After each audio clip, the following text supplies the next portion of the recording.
Students, good morning. देखिए, आज हम पुनः आपकी सेवा में हाजिर हैं बेटाओ, एक बहुत ही बेहतरीन टॉपिक लेकर के आपको, जिसका आपको बहुत दिन से इंतज़ार है। देखिए स्टूडेंट्स, कल की क्लास में हमने एक टेस्ट सीरीज़ दी थी, कुछ बच्चों ने किया है, उसके आंसर बेटा मैं कल की क्लास में दूंगा आपके लिए। आज हम लेकिन कल का जो टॉपिक मैंने आपके लिए लिया था सेंटेंस बिल्डिंग का, कल का जो टॉपिक मैंने आपको सेंटेंस बिल्डिंग का लिया था, सेंटेंस बिल्डिंग।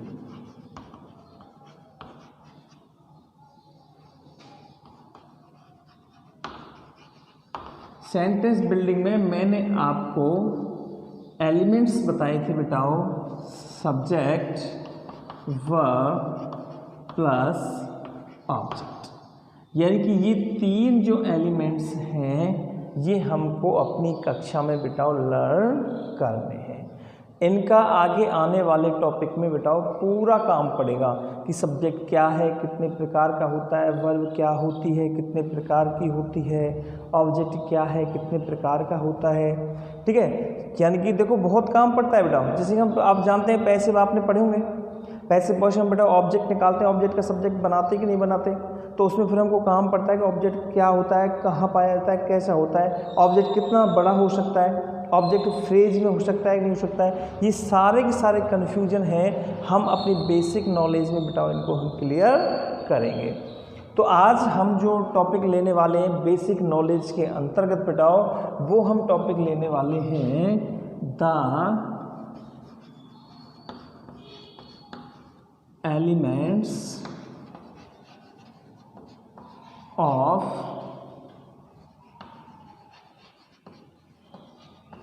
सेंटेंसेस। आज हम बेटाओ एलिमेंट्स ऑफ द सेंटेंसेस यानी कि वाक्य के तत्व पढ़ने वाले हैं कि वाक्य के कौन कौन से तत्व होते हैं। कल की क्लास में मैंने आपको कराया था कि जो मटेरियल के हिसाब से मटेरियल है, एलिमेंट्स हैं, ये दो प्रकार के होते हैं, एक वेरी नीडेबल और एक नीडेबल। कुछ तत्व ऐसे होते हैं जो बहुत ज़रूरी होते हैं, जिनके बिना की सेंटेंस नहीं बन सकता। कल मैंने आपको जैसे आई बॉट ए कार और ब्लैक कलर, ऐसा कोई सेंटेंस लेकर के मैंने आपको क्लियर किया था बेटा कि वाक्य में कर्ता क्रिया कर्म ये बहुत ज़रूरी होता है। उसके बाद जो ईटीसी में आता है बेटाओ, वो हमारा केवल नीडेबल होता है। यदि हमारी आवश्यकता पड़ती है तो हम उसे लगाते हैं, अन्यथा हम उसे नहीं लगाते। तो देखिए, चलो टॉपिक अपना स्टार्ट करते हैं, वाक्य के तत्व। तो देखो, there are mainly 3 essential elements to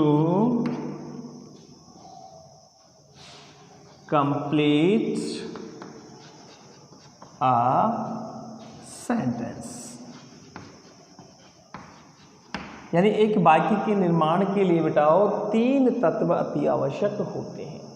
देखो स्टूडेंट्स, यानी कि जब मैं इंग्लिश लिखाता हूँ, जो बच्चे अंग्रेजी को कवर कर सकते हैं वो इंग्लिश भी लिख सकते हैं, अन्यथा मैं जो अपने मुँह से जो हिंदी बोलता हूँ वो नोट डाउन सभी छात्रों को करनी है, जो इंग्लिश लिख रहे हैं उनको भी और जो इंग्लिश नहीं लिख रहे हैं उनके लिए भी। ठीक है, ये तो हुई बेटा इंग्लिश।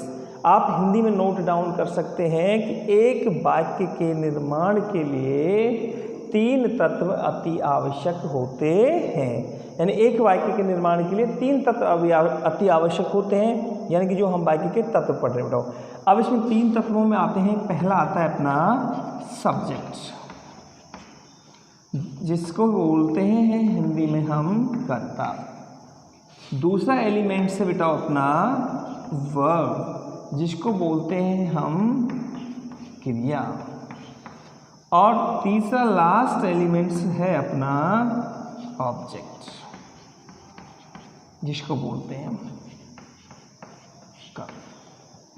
ठीक है सर। तो एक वाक्य के निर्माण के लिए हमको ये तीन तत्व अति आवश्यक होते हैं। ठीक है ना। वैसे देखो वाक्य के जो तत्व होते हैं बेटा वो 8 होते हैं हमारे, जिनको हम पार्ट ऑफ स्पीच के अंतर्गत पढ़ते हैं। ठीक है, नाउन है, प्रोनाउन है, एडजेक्टिव है, एडवर्ब है, कंजक्शन है, प्रीपोजिशन है, इंटरजेक्शन है, वर्ब है। ठीक है, तो ये हमारे 8 जो पार्ट ऑफ स्पीच के अपने तत्व होते हैं उनको हम अब पार्ट ऑफ स्पीच के टॉपिक में पढ़ते हैं। लेकिन यहाँ पे हम जो सेंटेंस बिल्डिंग में पढ़ रहे हैं इसमें तत्व 2 प्रकार के हो गए, नीडेबल और वेरी नीडेबल। तो ये 3 तत्व ऐसे हैं बेटा, सब्जेक्ट, वर्ब और ऑब्जेक्ट। ये तीनों जो तत्व होते हैं बेटा ये बहुत ही आवश्यक होते हैं, इनके बिना कोई भी सेंटेंस नहीं बन सकता। आगे आने वाली क्लास में और कुछ भी बताऊंगा आपके लिए कि ऐसा हो सकता है कि वाक्य में सब्जेक्ट ना हो, ऐसा हो सकता है कि वाक्य में ऑब्जेक्ट ना हो, लेकिन verb is strong in every sentence. यानी कि ऐसा कोई भी सेंटेंस नहीं होता है जिसमें वर्ब नहीं होती है। ओके बेटा, अब यहाँ पे कर्ता, क्रिया, कर्म ये तीनों वेरी एसेंशियल हमारे एलिमेंट्स हो गए वाक्य के निर्माण के लिए। अब इनका जो पैटर्न जो होता है बेटाओ, इस पैटर्न को आप याद रखो। सबसे पहले क्या आता है बेटाओ, सब्जेक्ट, दूसरा आता है बेटाओ वर्ब, और फिर आता है हमारा ऑब्जेक्ट, इसके बाद आता है हमारा ETC जो कि केवल नीडेबल में आता है। किस में आता है, ETC को हम लेते हैं नीडेबल में। और ये सब्जेक्ट वर्ब प्लस ऑब्जेक्ट जो है ये बेटाओ वेरी नीडेबल में आता है।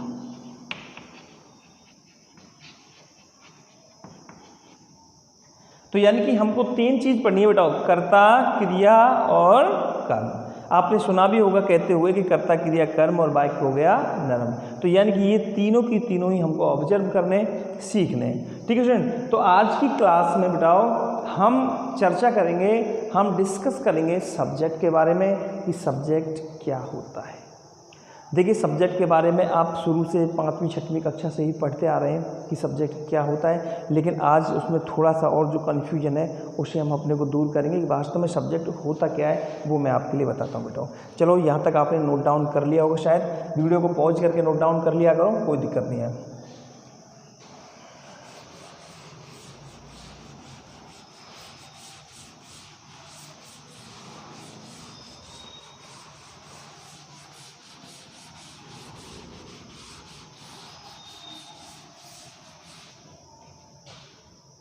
तो बेटाओ सबसे पहला नंबर डालेंगे हम सब्जेक्ट, जिसको बोलते हैं हम कर्ता।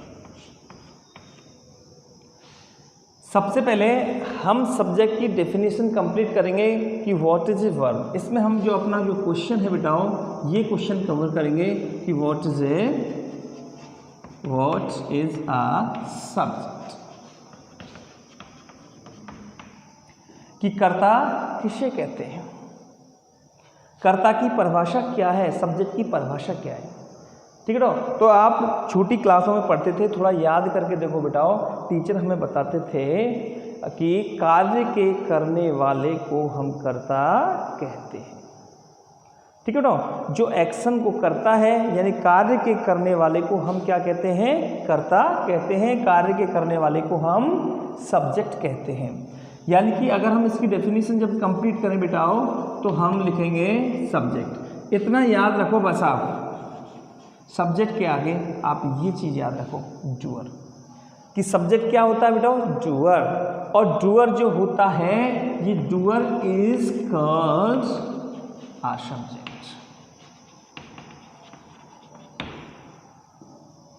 अब आप ये कहेंगे सर ये डूअर क्या चीज़ है, तो बेटा देखो डू एक वर्ब है हमारी, डू मीन्स होता है करना, और डू में जब हमने ER लगा दिया, प्रीफिक्स कर दिया, तो ये हो गया बेटा हमारा डूअर, यानी कि करने वाला।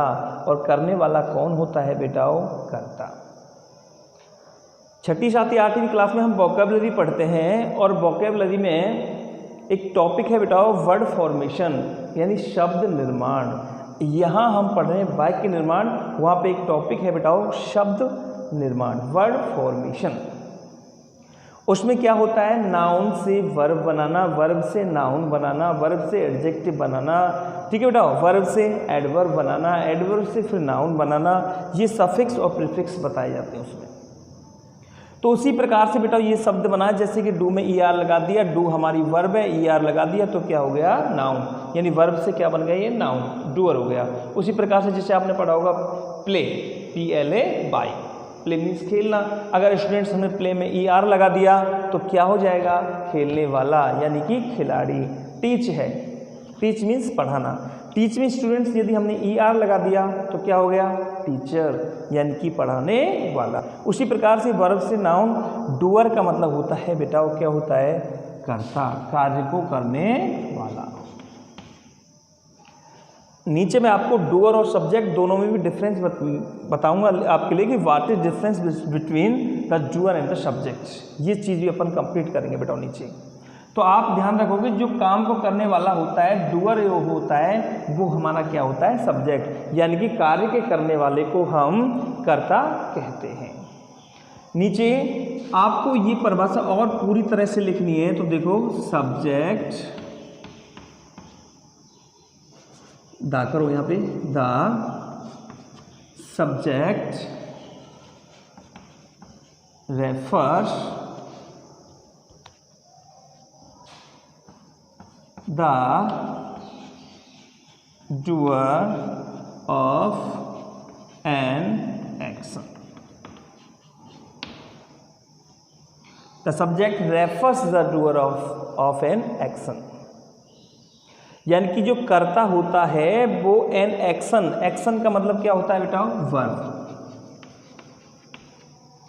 और डूअर वर्ब को करने वाला जो होता है, वर्ब मतलब कार्य, यानी कार्य का डूअर, कार्य को जो करने वाला होता है, कार्य का एक्शन का जो डूअर होता है वो हमारा सब्जेक्ट होता है। क्या होता है बेटा, सब्जेक्ट, यानी कि वही परिभाषा है हमारी कि कार्य के करने वाले को हम क्या कहते हैं, सब्जेक्ट कहते हैं। या आप शॉर्ट में बस ये याद रख लो कि जो भी डूअर होता है किसका, वर्ब का, क्रिया का जो डूअर होगा वही हमारा क्या होगा बेटा, सब्जेक्ट होगा। अब आगे चलते हैं बेटाओ। It can either be a person, thing, place और एन आइडिया।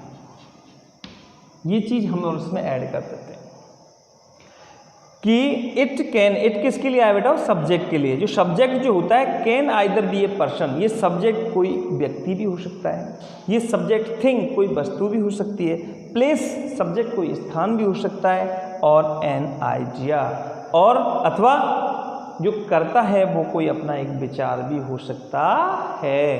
ठीक है बेटा, तो यानी कि कार्य के करने वाले को हम कर्ता कहते हैं। ये कर्ता कोई व्यक्ति, वस्तु, स्थान और कोई विचार वगैरह हो सकता है। Okay, the subject generally precedes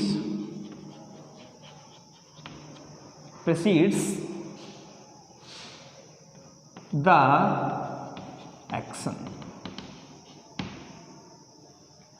सबसे पहली चीज, the subject generally precede the action, जो कर्ता होता है ये सामान्यतः एक्शन यानी कि वर्ब से पहले आता है। यानी कि अभी मैंने आपको एक पैटर्न बताया था बेटा, सब्जेक्ट वर्ब प्लस ऑब्जेक्ट। तो सब्जेक्ट का स्थान क्या होगा बेटा, वर्ब से पहले। अब ये कुछ भी हो सकता है, कोई व्यक्ति का नाम भी हो सकता है, कोई स्थान का नाम भी हो सकता है, किसी जानवर का नाम भी हो सकता है, कुछ भी हो सकता है, और इसका स्थान कहाँ होता है बेटा, प्रीसीड द वर्ब। अब आगे चलते हैं बेटाओ। अब सब्जेक्ट की एक दूसरी पहचान और करनी है हमको बेटाओ, कि जो अपनी वर्ब है इस वर्ब से हमें हु या टू व्हाट, हु या व्हाट का क्वेश्चन हमें करना है। यानी वर्ब से हु या व्हाट का क्वेश्चन कीजिए आप, और आंसर में आपका क्या निकल के आएगा बेटाओ, सब्जेक्ट ही निकल के आएगा। देखो जैसे हम एग्जाम्पल लेते हैं, यहाँ पे एग्जाम्पल ले लिए हमने, Kanika made a painting. Kanika made a painting. ठीक है बेटा, तो इसमें से आप ये देख लो कि सबसे पहले हमारी वर्ब क्या है बेटा, मेड। अब इस वर्ब को करने वाला कौन है, कनिका। तो कनिका हमारी क्या हुई बेटाओ, वर्ब को करने वाली, यानी क्या हुई हमारी डूअर।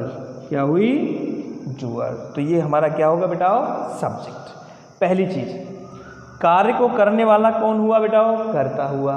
दूसरी चीज, the subject generally precede the action, यानी वर्ब से पहले देखो क्या है बेटाओ, कनिका। तो कनिका हमारी क्या हुई बेटाओ, सब्जेक्ट। अब तीसरी चीज करते हैं, वर्ब से अपन हु का क्वेश्चन करें बेटाओ। अगर हु का प्रश्न यदि हम करते हैं, made a painting, who made a painting, ऐसे लगा के देखो आप, who made a painting, painting किसने बनाई। वर्ब से हमने हु का प्रश्न किया तो किसने बनाई, कनिका ने। तो सब ये भी निकल करके हमारा यहाँ क्या आएगा बेटाओ, सब्जेक्ट आएगा। ओके, अब यहाँ पे एक चीज ध्यान रखनी बेटाओ आपको कि हु का प्रश्न जो है ये पर्सन को व्यक्त करता है, और व्हाट का क्वेश्चन करेंगे बेटाओ तो निकल करके करता क्या आता है हमारा, थिंग आता है।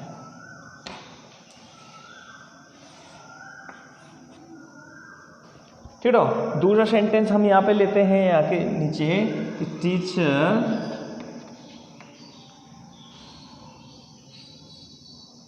taught a lesson, अध्यापक ने एक पाठ पढ़ाया। अब देख लो इसमें टॉट क्रिया, टॉट का मतलब पढ़ाया, तो इस क्रिया को कौन कर रहा है बेटा, टीचर। तो अपना कर्ता क्या हो गया बेटा, टीचर हो गया।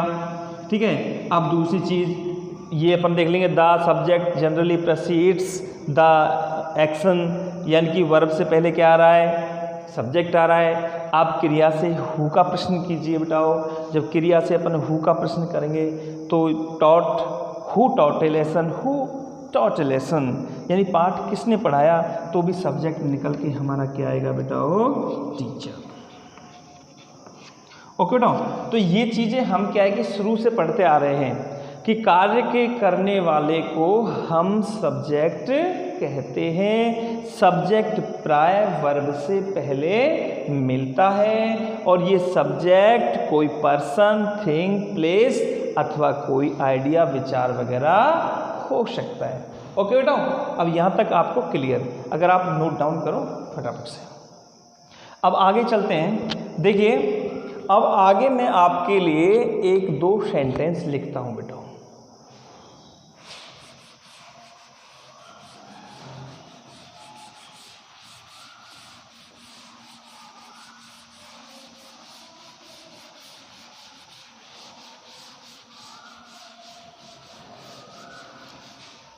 देखिए स्टूडेंट्स, अब मैं आपके लिए एक दो सेंटेंस लिख रहा हूँ, और बहुत ही इजी, जिनको कि आप शुरू से पढ़ते आ रहे हैं। आई am a teacher.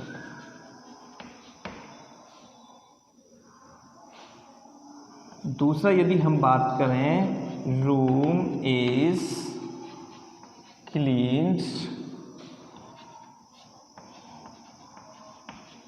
Every day. ठीक है ना। अब यहाँ पे आप देखिए, आप अच्छे से, आई एम ए टीचर। अब बेटा सब जानते हैं शुरू से, ये तीसरी चौथी कक्षा का प्रश्न है, इसमें सब्जेक्ट हमारा क्या है बेटा, आई है नहीं। लेकिन अभी हमने बोला कि सब्जेक्ट क्या होता है बेटा, डूअर। ठीक है, लेकिन आई, ये देखो, आई एम ए टीचर, मैं एक अध्यापक हूँ, और इसमें कोई कार्य हो रहा है क्या, आई एम ए टीचर, कोई कार्य हो रहा है, नहीं हो रहा। ठीक है बेटा, तो यानी कि ये जो सब्जेक्ट है ये किसी कार्य को कर रहा है क्या, नहीं कर रहा है। नीचे वाला यदि हम बाइक की बोलेंगे, room is cleaned every day, तो देखो बेटा इसमें वर्ब क्या है बेटा, क्लीन, यानी कि साफ करना। अब ये देखो वर्ब को, ये रूम जो हमारा सब्जेक्ट है, ये सब्जेक्ट ये इस क्रिया को कर रहा है क्या। जब आप सोचेंगे तो आप कहें सही साहब, यहाँ पे आई भी सर कोई भी काम नहीं कर रहा है, और यहाँ पे सर रूम भी कोई काम नहीं कर रहा है। फिर हमारे सब्जेक्ट की जो परिभाषा है कि कार्य के करने वाले को, यानी कि जो डूअर होता है एक्शन का, उसे हम सब्जेक्ट कहते हैं, कार्य के करने वाले को हम कर्ता कहते हैं। लेकिन सर यहाँ तो ये सब्जेक्ट कोई काम कर ही नहीं रहे हैं। ठीक है बेटा, वैसे ये जनरली में क्या है हमारे सब्जेक्ट। ओके, अब इसके लिए हमें इस सब्जेक्ट की जो परिभाषा थी कि the subject refers the doer of an of an action, यानी कार्य के करने वाले को हम कहते हैं। ये परिभाषा थोड़ी सी हमारी अधूरी है।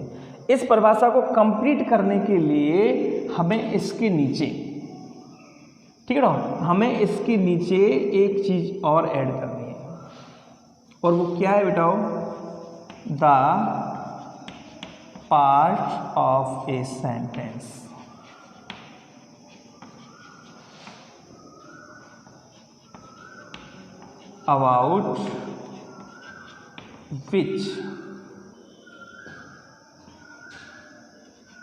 about which something is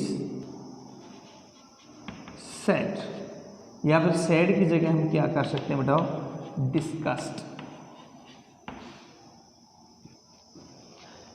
base में जब हमने क्लोज टॉपिक पढ़ा था बेटाओ, तो क्लोज टॉपिक में हमने दो चीज की थी बेटाओ, एक तो किया था सब्जेक्ट और दूसरी चीज की थी हमने प्रेडिकेट। तो उसमें भी मैंने आपके लिए थोड़ा सा समझाया था बेटाओ कि सब्जेक्ट का अर्थ उद्देश्य भी होता है। क्या होता है बेटाओ? उद्देश्य। और प्रेडिकेट का अर्थ विधेय होता है। तो यहाँ पर अपन प्रेडिकेट की बात तो करेंगे नहीं, हम केवल बात करेंगे किसकी बेटाओ? सब्जेक्ट की। ठीक है, हिंदी वाले गुरुजी पढ़ाते हैं, हिंदी के टॉपिक में आपने पढ़ा होगा कि वाक्य के दो भेद होते हैं, उद्देश्य और विधेय। अब उद्देश्य किसे कहा जाता है? वाक्य का एक ऐसा हिस्सा जिसके बारे में कुछ कहा जाए।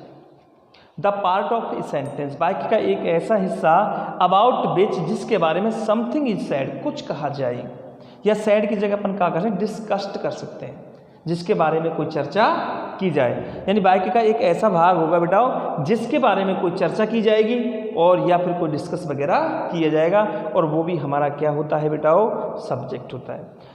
The part of a sentence about which something is said या डिस्कस्ड, अब इसको आगे हम कर सकते हैं बेटाओ, इज कॉल्ड अ सब्जेक्ट। अब यहां पे देख लीजिए बेटाओ, I am a teacher, I am a teacher. अब आई एम अ टीचर में करता क्या हुआ बेटा? हमारा आई, ठीक है। तो अब यहाँ पे ये देख लो बेटा, किसके बारे में चर्चा हो रही है? आई के बारे में तो कहा जा रहा है कि मैं एक अध्यापक हूँ, ठीक है।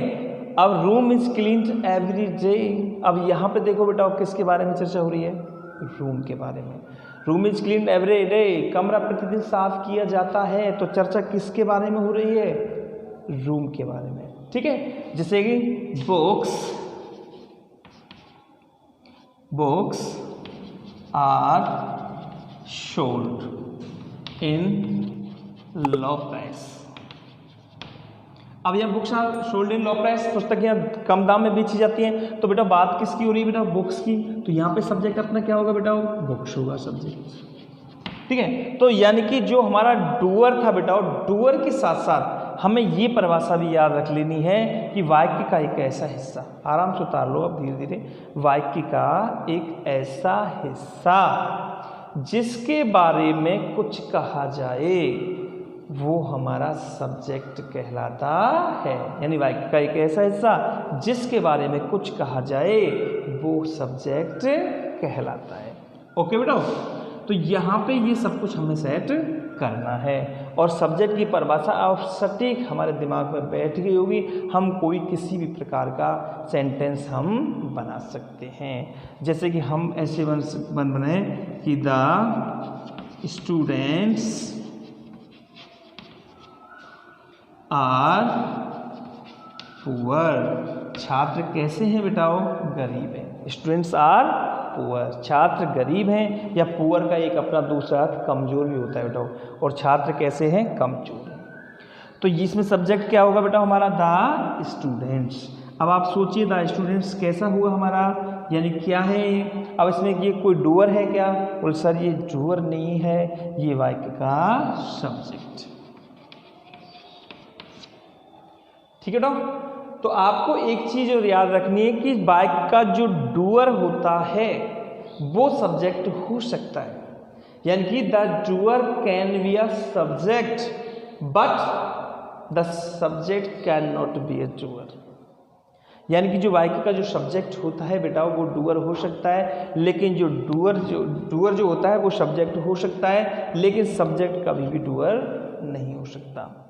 देखिए अब यहाँ पे ये क्या हुआ बेटा, वाक्य का सब्जेक्ट। ये वाक्य का सब्जेक्ट ऐसे डूअर नहीं कह सकते, लेकिन अगर हम एक वाक्य को ऐसे लिखें, राम इज प्लेइंग फुटबॉल, कुछ भी वाक्य लिख लो कैसा भी करके, राम इज प्लेइंग फुटबॉल, तो बेटा वर्ब क्या है, प्ले, और ये प्ले का क्या है, डूअर, लेकिन ये डूअर नहीं है। अब डूअर को अपन सब्जेक्ट कह सकते हैं। डूअर को कैसे सब्जेक्ट कह सकते हैं, देखो राम इज प्लेइंग फुटबॉल, किसके बारे में कहा जा रहा है, राम के बारे में। डूअर कौन है, राम, तो ये हमारा डूअर भी हो सकता है, ये हमारा सब्जेक्ट भी हो सकता है। ठीक है बेटा, तो यानी कि अब आपको इनके बीच में जो डिफरेंस है कि डूअर क्या होता है और सब्जेक्ट क्या होता है, ये आपके माइंड में बेटा आ गया होगा। ठीक है, इन चीज़ों का काम ध्यान रखना, पैसिव वॉइस में बहुत ज़्यादा पड़ेगा। जैसे ये वाक्य हमारे पैसिव के, रूम इज क्लीन्ड एवरीडे, तो पैसिव वॉइस में कभी डूअर नहीं होता है, ध्यान रख लेना इस चीज़ को। वो और टॉपिक हम पढ़ाएंगे पैसिव वॉइस, उसमें और हम इस चीज़ को क्लियर कर लेंगे बेटा। ठीक है, तो यहाँ तक क्लियर आपको शायद कि डूअर क्या है और हमारा सब्जेक्ट क्या है। इस सब्जेक्ट की परिभाषा को आप कंप्लीटली याद रख लो कि जो काम को करने वाला होता है सब्जेक्ट होता है, बाकी का एक ऐसा जिसके बारे में कुछ कहा जाए वो ही हमारा सब्जेक्ट होता है। अब चलो बेटाओ कहानी को लेके चलते हैं आगे देखते हैं और इसके बारे में।